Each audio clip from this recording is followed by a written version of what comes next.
I'm sorry I have to break the news to you, but there's only room for one cowboy to be named the best hockey YouTuber on all the internet.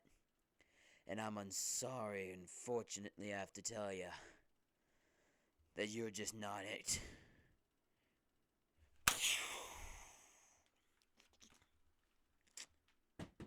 And that's what you get for messing with the old hockey show. Thank you for tuning in today. And as you can tell by the cowboy stuff that we're talking about the cowboy country of the Canadian provinces, Calgary, which isn't a province, but whatever.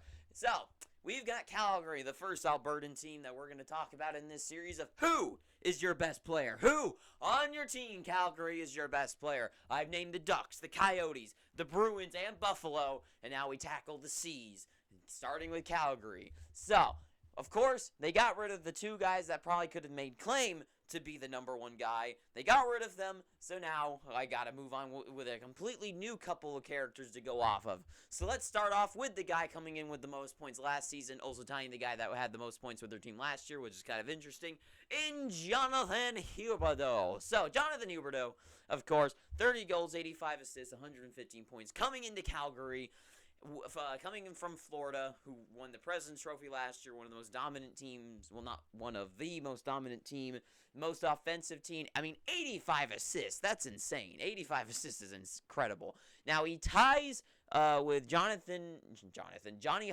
Goudreau, which is funny. Goudreau, Huberdeau, they traded for the same guys with the same kind of last name, and also they have the same first name, just one's. It's kind of interesting to think about how they replaced them. It's like another Johnny, Huberdeau, Goudreau, 115 points. This is kind of crazy. So, he comes in, of course, with the most points from last season. But he's going to be on a different team, which is, of course, is going to change up the dynamics of how everything goes for him, right? I can tell you for sure that changing teams for me, going team to team, especially professionally and with a whole new system of coaches and stuff, and a whole new country as well. I mean, I know he's from Canada, but whatever. That's got to be a huge shift in a guy. So, does he get to 115 points this year? I said I don't think so, especially since last year, guys, he doesn't have, Barkov. He also doesn't, I know he didn't play along with him that much, but, he doesn't have that offensive talent. Sure, he's got Elias Lindholm. I'll get to him. But he doesn't really have that supporting cast around him. So, 115 points, no. But he still has a great chance to be the number one guy on this team. Of course, the other big name that they added in was Nazim Khadri, the guy that I highly doubt. And if you've watched anything about what I've said about him, I don't think he's overrated, overpaid, and you already know how I feel about him. But 87 points is good. I don't think Khadri's bad at all, but I do think he is overrated. And I think most people think that as well. But anyways, 28 goals, 59 assists with 87 points. He got that with probably the best built team in the league. Sure, the Avalanche didn't win the President's Trophy, but overall they were the best built team. And there's no doubt about it. 87 points is great and all, but it's kind of hard to make claim between these two guys. If you're talking forwards, there's no way anyone's going to put Khadri above Huberdeau. It's just not going to happen. But he's second on the team for points. Going it from last season, and they're both guys from different teams. But for me, you already know, if you've ever watched anything by me, but I'll restate it again. Khadri was on the best team in the league, the best built team overall in the league last year. They won the Stanley Cup.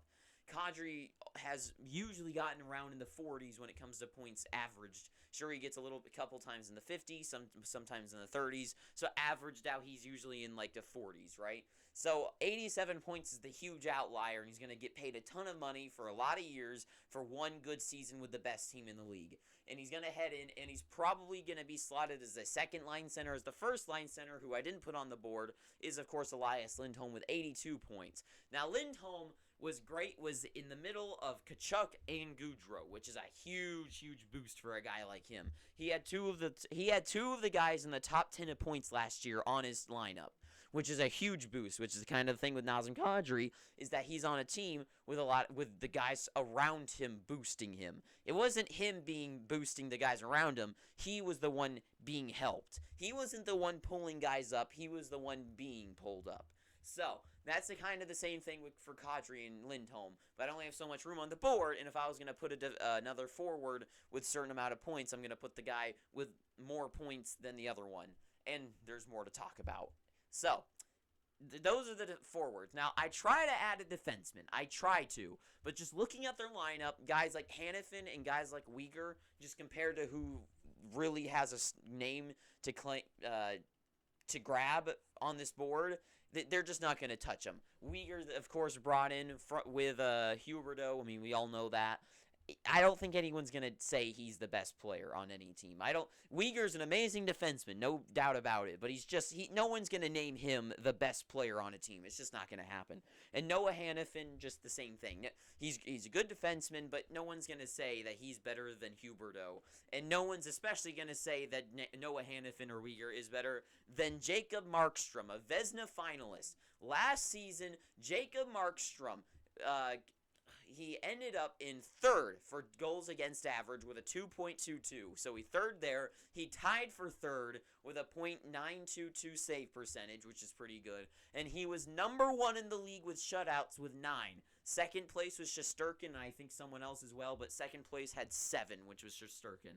So he had 2 more shutouts, and he's in the top 3 in both GAA and save percentage. I mean, that's already really good. I mean, for any goalie, those are the type of things you want to see. So Jacob Markstrom, obviously a top goaltender in the league. And I would say the thing that sets him apart from a guy like Shesterkin and a guy like, what's his name? UC Saros and like Vasilevsky is that this guy doesn't really have that outstanding defense in front of him, you know? I would definitely not say Calgary's strong suit is their defense. It's okay, but nothing incredible. And Markstrom's getting these numbers with a somewhat okay, like a passable defense in front of him. So that is one thing that I think sets Markstrom, gives him a lot of more points for my end, is that he's having to deal with a lot more stress than other guys, than the other goaltenders in the league. Like Vasilevsky, I mean, he's got a ton of talent in front of him. Shesterkin's got a ton of guys in front of them that are great. So those guys are greatly helped out by the fact that because a lot of people point to GAA as a team stat more than a goalie stat. But if you think about it like that as well, Markstrom got a 2.22, top 3, with a lackluster defense. So you got to say, like, sometimes it's about the goaltender too. So Markstrom obviously is a top goaltender in the league. Not that that was even a question. So I wanted to include some more names on this board, but every time I was looking, there's no real defenseman that could really take a claim at it. When it came to forwards, there was nobody else other than maybe Lindholm, but I feel like you can't really, his success doesn't really come from his play, you know what I mean? Lindholm isn't getting 82 points for himself. So that leads me to just these 3 contenders, and now usually I've got the Golden Star of greatness. That's what I'll call it, the Golden Star of greatness. But because I've realized the yellow kind of doesn't show up very well on the board unless you're writing big letters like that, so I'm ditching the yellow, and I'm bringing in the Green Star of Greatness, because I like the color green and it shows up better on camera. So, the Green Star of Greatness for me, between Huberdeau's top 2 really, tied for second last year in points. We've got Khadri, who had the breakout season last year, and Jacob Markstrom, an obvious great goaltender in the league. So, for this upcoming season, remember, who is their best player? Who is the man that can take the Green Star of Greatness? And I, after long examination, have ruled out Nazim Khadri. There's no way. And that has only left me to give the Green Star of Greatness to none other than Jacob Markstrom. That's a star. So, the reason why it's not Huberdeau is because Huberdeau's shifting teams to a completely new country as well. He's changing his whole system, the guys around him, after all those years of playing in Florida. I feel like he's going to take and he doesn't really have that much support around him, that I think he's definitely going to be their best offensive player, but when it comes to actual, it's Jacob Markstrom is still on the same team, and the defense in front of him got better. So adding Uyghur to the lineup is going to make their lineup defensively better. And I think that he can improve. And I've always thought Markstrom was great. And goaltenders usually get better with age as well. So I think Jacob Markstrom with a better defense in front of him is only going to make these numbers get better. And if he got, I mean, just think about it. If this is what he got with what he had to work with last year, and now this year he's going to have a better defense in front of him, I can only imagine these numbers get better. But I would say it's a race between him and Huberdeau. I just think Huberdeau is going to have to take a little bit while to adjust to the lineup, and I think Markstrom will already get back to his goaltending ways because that's how goalies usually work, is with time. So that is really all I have to say about the Calgary Flames. Make sure you in the comments down below you tell me how wrong I am and tell me who really is the best. I know, it's Dylan Dubé, whatever. So tell me all about that down below. Pick up your free subscription by hitting that red subscribe button. If you like this video, leave a like, not a dislike, but go down below and once again and tell me all about how wrong I am. Until next time, I have been do you get the shirt? Tell me down below. Do you understand why I'm wearing this shirt?